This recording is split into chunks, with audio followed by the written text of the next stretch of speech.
Hey gang, Zippo coming at you.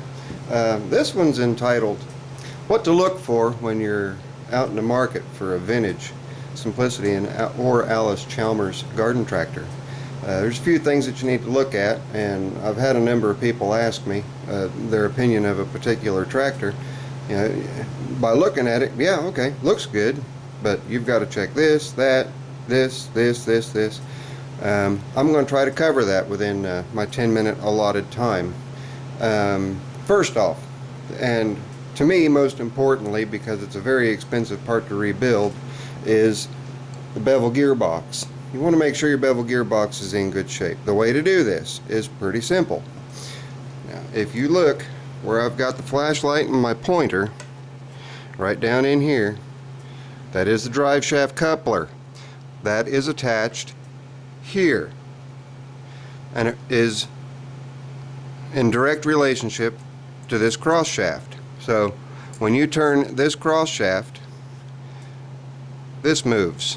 As you can see, there should be very little lateral play. That's back and forth, very little lateral play, and very little end play.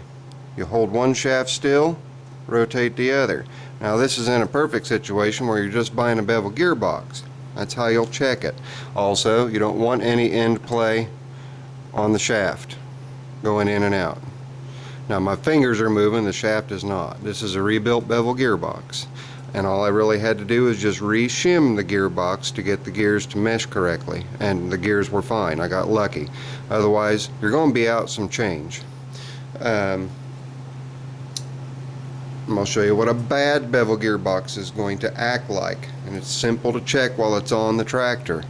Again, keep your eye on the drive shaft coupler right here. Okay, I'm going to rotate this pulley. It's a rope starter cup that's attached to the bevel gearbox. It's also where your belt rides in the pulley. Now watch that closely. I'm going to move this bevel gearbox out of the way so you got a better shot of what you're looking at here. Alright, I'm going to turn that, and I want you to watch here. Okay? Can you see how much I'm having to turn this pulley before the drive shaft reacts? I'm going to turn it so you can see the drive shaft move. It's moving clockwise, depending on how you're looking at it. My perspective, clockwise, counterclockwise, clockwise, counterclockwise. Now, you see all that play? That is a bad bevel gearbox. You've got keyways that are probably wallered out, and you've got a gear that apparently has shifted away from the other gear. That, to me, is a deal breaker with anybody wanting more than $100 for a running driving tractor. This tractor drives. This tractor goes in gear. This tractor moves and reacts just like one that's got a good bevel gearbox. But that bevel gearbox is not going to last long. Secondly, you want to check your transmission. The way that I check the transmission is just remember X. First gear, down. Reverse, good. Second, good. Back up. Third, good. You're going in and out of gear. It's a good crisp lock into gear. And the reason you go in the X pattern is how you get the gears to mesh up correctly. If I just go from first to third, sometimes it doesn't want to go in. So I just do it in an X pattern. That's how I check. A minor inconvenience is idler pulleys that have bad bearings. That's easy enough to check. Just wobble them back and forth, back and forth. Okay? If it wobbles, expect that you're going to have to at least rebuild the bearings or replace the bearings. Another thing that's important, I'm going to move the camera around so you guys can get a decent look at this. This engine is not correct for this tractor. It fits, but it is a Briggs & Stratton 8 horse. This should have a Model 19 in it because it's a 1962 Simplicity 725.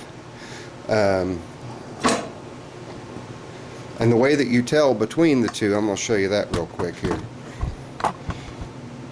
The early models, if you will look at my Garden Mark Squire, the early models, the steering column is really low. Makes it hard to get the hood on and off. And it's kind of hard to see without the hood down. Let me go ahead and set the hood down here real quick. Hang on just a second, guys. Yeehaw. Okay.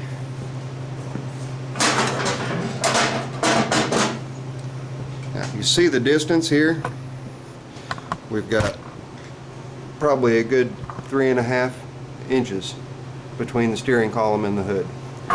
You look over here at the Squire, you've got about 1.5 inches.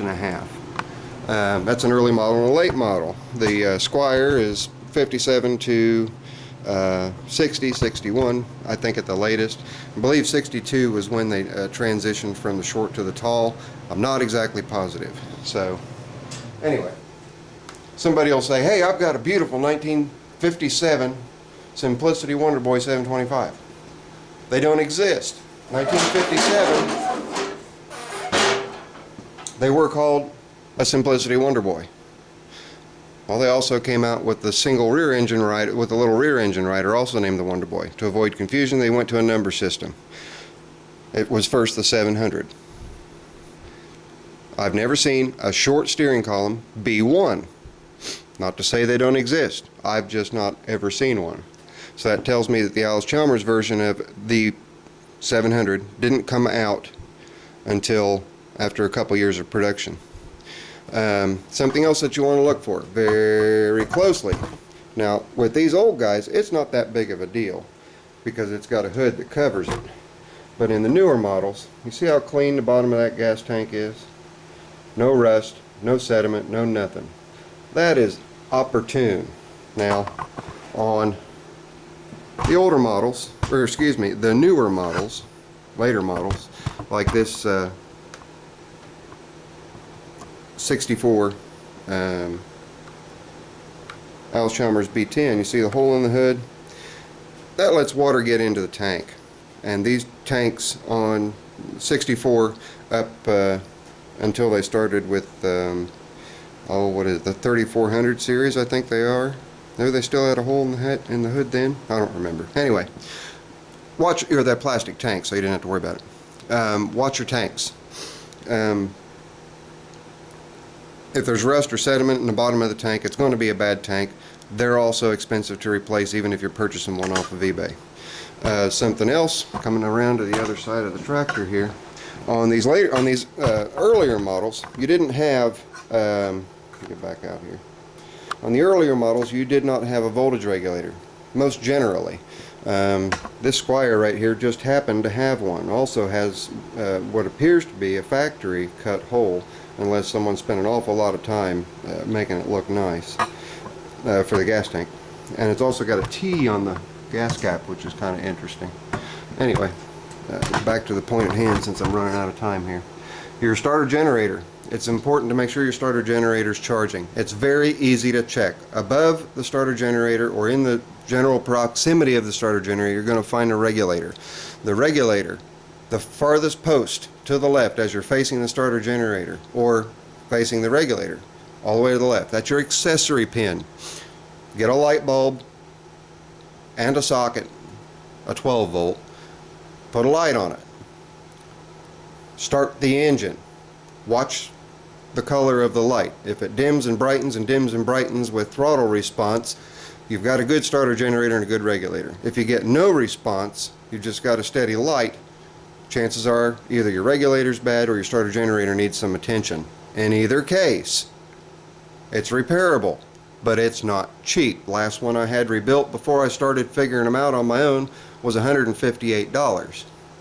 Now, I'm about out of time. I've got 9 minutes and 34 seconds going here, so I'm going to close for now and come back with some other things that you need to look for when purchasing one of these old guys. Later. I'm out.